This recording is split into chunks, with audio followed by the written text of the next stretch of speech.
یوتیوب، اینستا، تیک تاک به ازای تعداد فالووری که دارن، بازدیدی که دارن، به دلار پول میدن.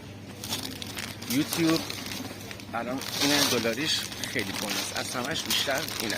من تو اینستا فعالیت میکردم، الان ماشینمو از خود اینستا خریدم، یعنی درآمدی که به دست آوردم. یه وایم بزن.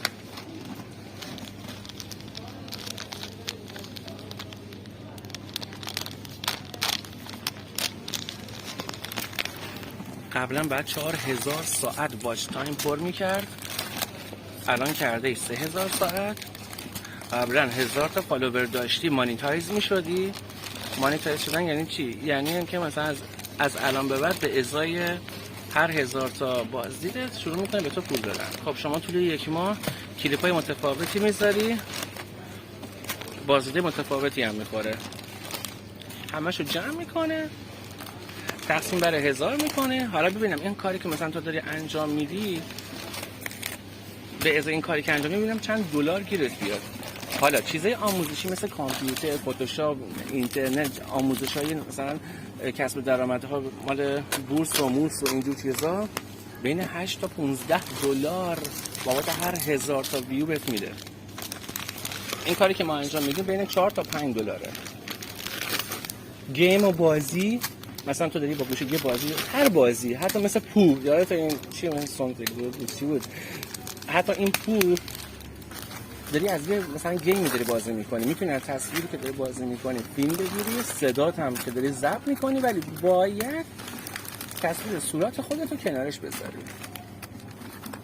به مرور زمان بعد از 2 ماه، 1 ماه، 3 ماه، هر وقت اون شرایط مانیتایزیشن شروع میکنه دیگه به پول دادن. من موفق شدم، به شما هم میگم آقا من موفق شدم، شما هم این راه رو بین ادامه بدید. من استارتش رو زدم.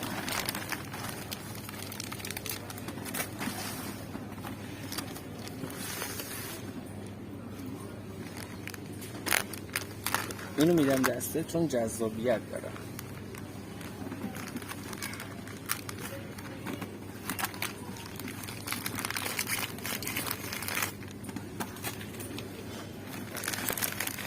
خب بهتر نیست برسن لب ساحلی که این رقص در شروع دریا یا چیز اینجور بذاری تا من از چیدمان میذارم، نه رقص. 3 تا شمالی اگه تو داره رقص 3 تا بذارم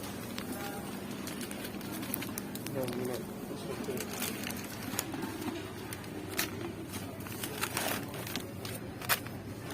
امیرا قرمز ابریش هم داریم؟